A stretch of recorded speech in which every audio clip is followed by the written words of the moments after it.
Voltamos, estamos aqui tentando entender a caminhada, o surgimento, a história dessas mulheres nas páginas da Bíblia. Como nós falávamos, eu dei uma pequena pincelada falando a respeito da dificuldade da mulher, que era vista até como aquela que ao dar à luz perdia a pureza, ao menstruar deixava de ter condições de caminhar como qualquer um, teria que ir ao templo se purificar. Eu quero então perguntar para as meninas aqui, como é que ficava então essa lei que regula a pureza, que traz o resgate dessas mulheres de volta à sociedade e a lei do levirato? Como é que nós podemos então entender isso conforme a Bíblia vai colocando? Então, a lei da pureza, começando aí, está lá em Levítico, do capítulo 11 até o capítulo 15 do Levítico, que tratava não só da pureza da mulher, mas a pureza no sentido da vida do povo. Então, o mofo nas casas, a questão das doenças, tocar no animal puro, que é um animal impuro.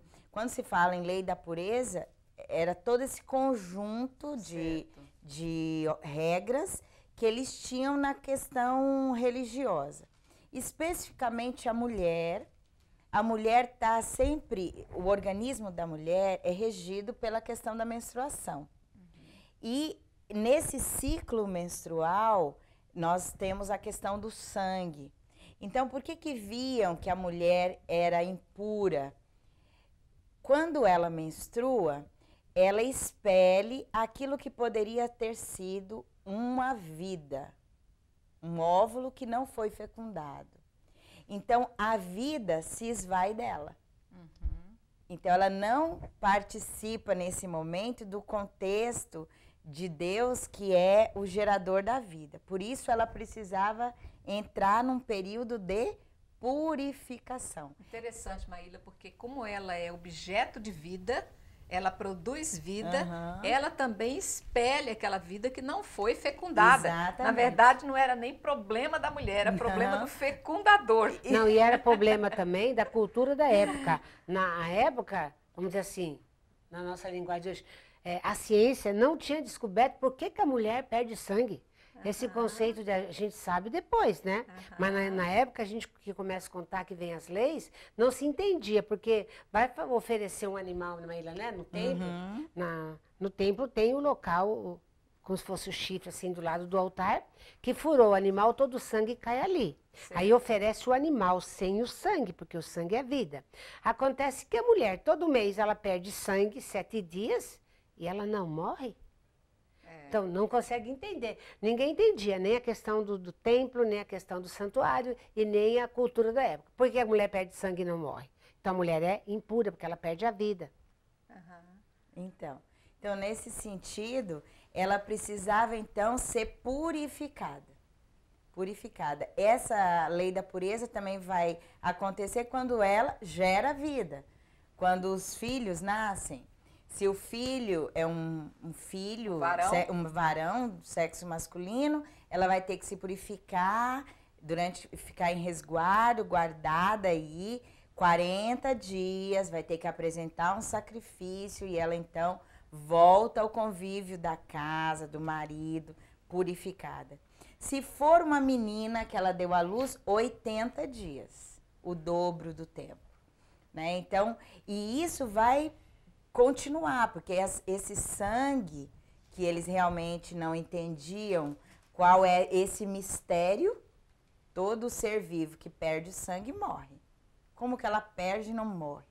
Ela sendo geradora da vida, mas é sempre um mistério. Isso vai continuar, por exemplo, a gente vai lembrar de Jesus com a hemorroísa, né? Porque que ali ainda na época de Jesus, esse contexto do impuro, tocar Jesus tornaria ele impuro, aquela mulher.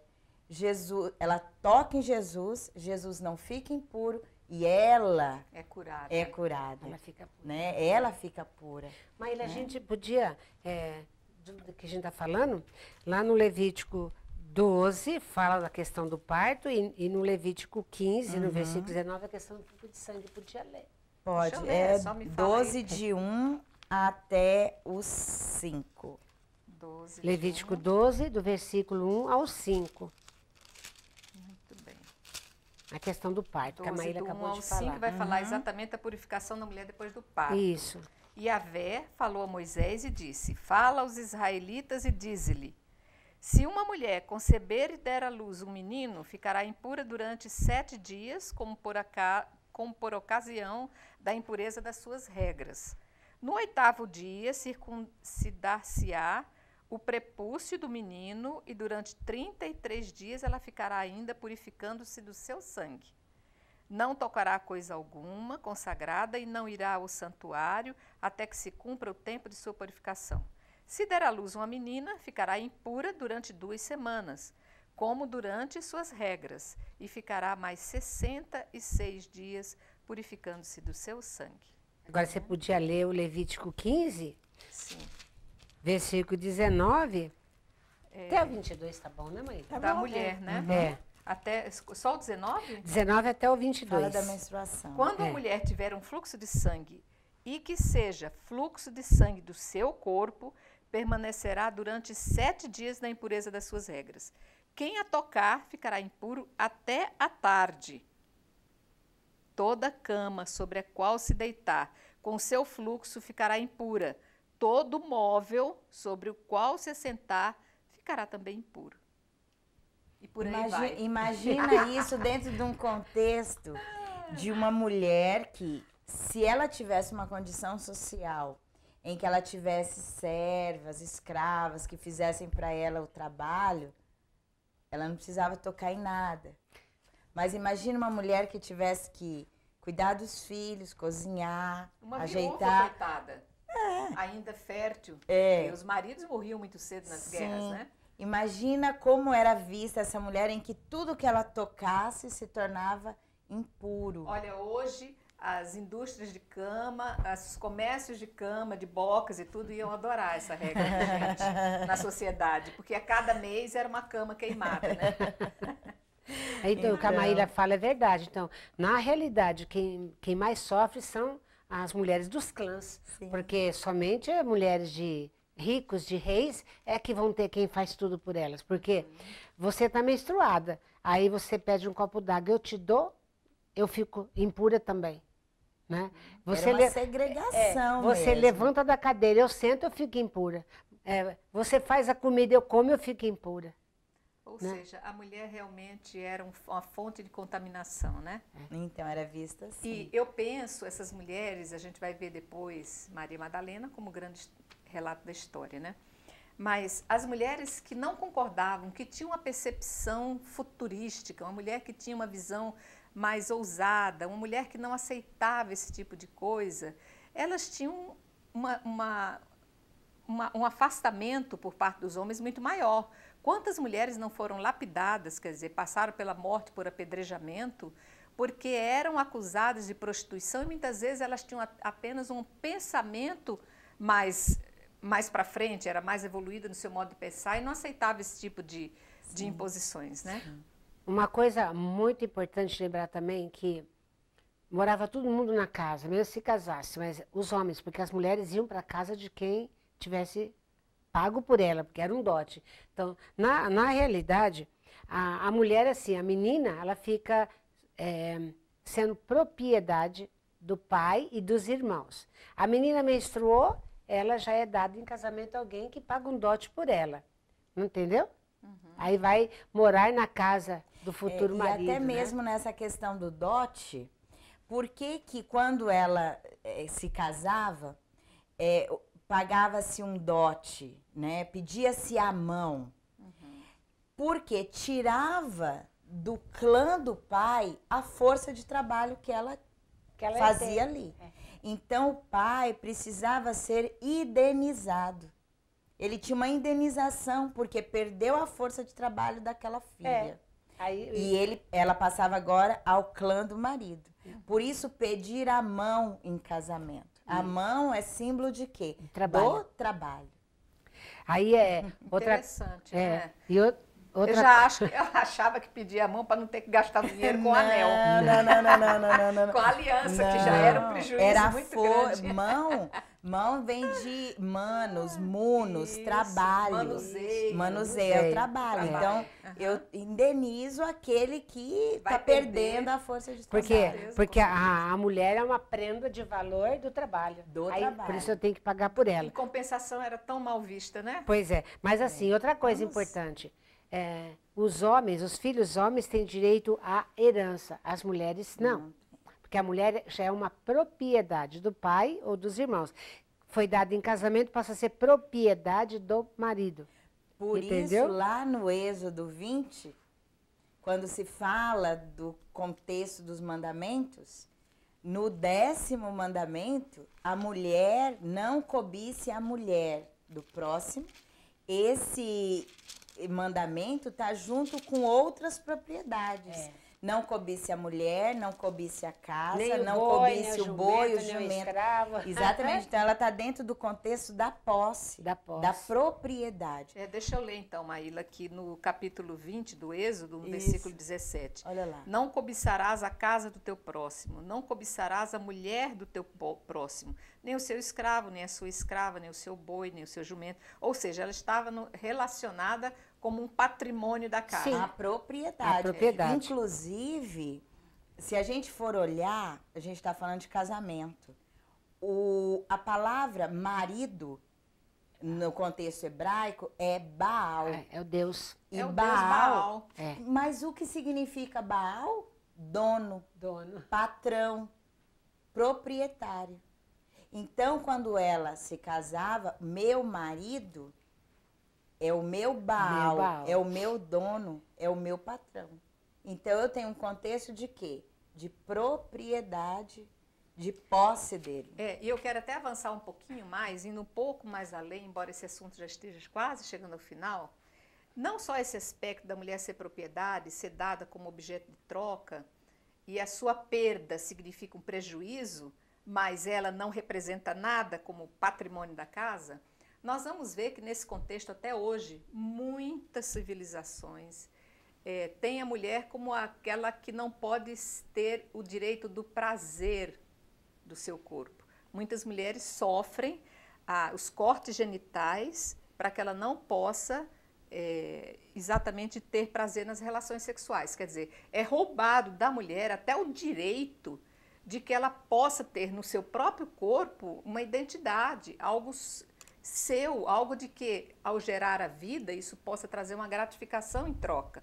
Então, a mulher foi muito judiada, ainda é, até hoje, para você ver como um conceito desse, que é impregnado dentro de toda, não só a mentalidade social, mas em toda a história da humanidade, a mulher vai ser algo de grande prejuízo, né? É uma pena o que se sofre a mulher até hoje. Até por isso que, por exemplo, dentro dos pontos das leis, a gente tem a chamada lei do resgate. Isso. Né? A Amélia pode até falar sobre isso. O que era o resgatar? O que você resgata? Porque assim, a mulher... Algo que foi roubado. A mulher casa... perdido. A mulher casa, ela casa para ser propriedade do marido, satisfazer o marido, lavar as mãos e os pés dele todo dia, né? E ter filhos. Sempre, sempre. De preferência, filhos homens, não mulheres, né? Agora, se ela não tiver filhos, se ela for estéril, e na Bíblia você não vai achar nenhum homem, história de um homem estéril. Porque o homem coloca semente. Se a mulher não engravida, ela vai ser amaldiçoada de Deus, excluída da sociedade, porque não vai gerar filhos. Tanto é que quando você lê a história na Bíblia dos grandes heróis da Bíblia, vamos lembrar agora a Isabel, né? Velha, Sara, velha. Então, por graça de Deus, Deus concede a descendência. Porque um homem sem descendência, ele morreu, acabou. Acabou. E a propriedade dele fica para quem? E a mulher também é uma propriedade também, né? Então, e fica sendo como se fosse um castigo de Deus a mulher não ter filhos, né? Porque senão a vida do marido sem descendência é uma vida muito amarga, né? A falta de filhos. E o importante é ter filhos, ter filhos. Quanto mais filhos que tem, aí depois a gente vai ver que seria a bênção que Deus promete, né? Depois também a mulher, ela casou e não teve filhos. O marido morreu. O irmão do marido, ou um parente mais próximo, tem que resgatá-la. O que ele tem que fazer? Porque senão as propriedades do marido e a mulher que é propriedade vai ficar para quem? Então aí o irmão do marido, ou um tio, ou quem for mais próximo, vai resgatar a mulher, vai casar com a mulher. Aí ela casa e ela vai engravidar. Só que esse filho que ela está esperando, quando nascer, não vai ser desse marido atual. O filho vai ser daquele que faleceu, para continuar a descendência dele e assumir as propriedades dele, né? Os outros filhos que tiver, passa a ser do outro marido. Né? Isso é a chamada lei do levirato. Né? Na lei do levirato, levir significa cunhado. Levir, cunhado. Então, lei do cunhado. A mulher que se casa e não tem filhos e o marido morre, né, antes dela ter esses filhos, o cunhado vai ter que tomar essa mulher, se juntar a ela, o filho que nascer vai ser desse irmão que morreu. Isso dá a garantia da descendência. Isso está lá no livro do Deuteronômio 25, do 5 ao 10. Fala sobre isso. E vamos até a etimologia da palavra. Cunhado vem de cunha. Cunha era uma forma que se usava para moldar de forma até muito especial as moedas. Todas eram iguais. Então, o cunhado vai ser aquele que vai cunhar exatamente o irmão, para que não seja ele a cara da moeda ou do filho, mas o irmão com quem aquela mulher foi casada.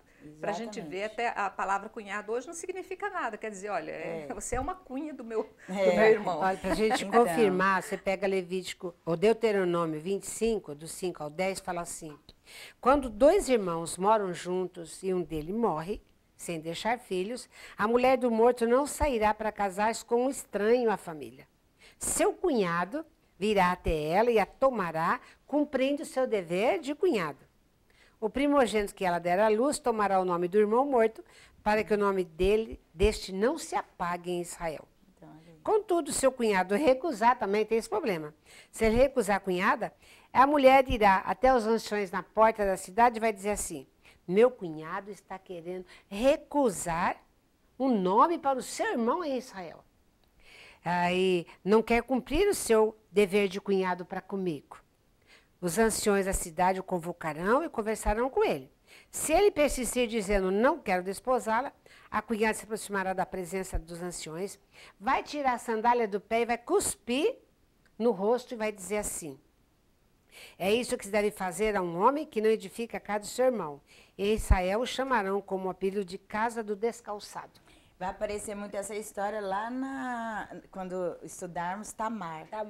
Né? Porque ela também fica viúva sem descendência e o sogro não dá a ela esse cunhado. E ela vai atrás. E ela vai atrás. Muito bem, a história é belíssima, tem muita coisa boa para a gente entender. E de graças a Deus você ter nascido numa geração tão próspera como a nossa de hoje, em que a mulher tem o direito de estar falando de nós, mulheres, num programa como esse. Portanto, aguardo você no próximo programa Página da Bíblia, para a gente continuar saboreando essa história belíssima da evolução feminina no mundo. Até mais, fiquem com Deus.